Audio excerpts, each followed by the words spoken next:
हैरत अंगेज तौर पर सलाहुद्दीन अयूबी को ईसाइयों से ज्यादा एक मुसलमान ग्रुप से बहुत खतरा था, जो कि उनकी जान लेने के लिए हर मुमकिन कोशिश करते रहे थे। उस ग्रुप के लीडर का नाम शेखुल जबल था। उनका मरकज शाम के पहाड़ी इलाकों में था।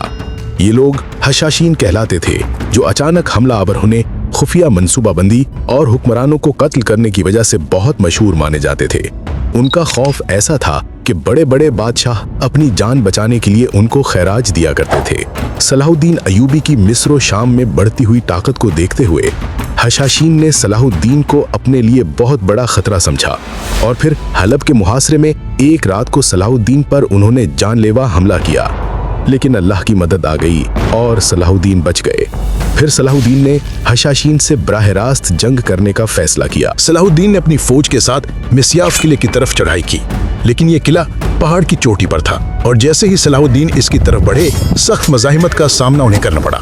इसी मुहासरे के दौरान एक रात सलाहुद्दीन के खेमे में हशाशीन दाखिल हो गए, एक जहर आलूद खंजर और एक खत छोड़कर चले गए। फिर इनके लीडर ने सलाहुद्दीन से मिलने की ख्वाहिश का इजहार किया और सलाहुद्दीन को पैगाम दिया कि तुम हमसे सिर्फ एक कदम की दूरी पर हो, मतलब हम जब चाहे तुम्हें कत्ल कर सकते हैं। हशाशीन के लीडर ने यह भी वादा किया कि अगर सलाहुद्दीन मुहासरा उठा ले तो वो सलाहुद्दीन की मदद करेंगे।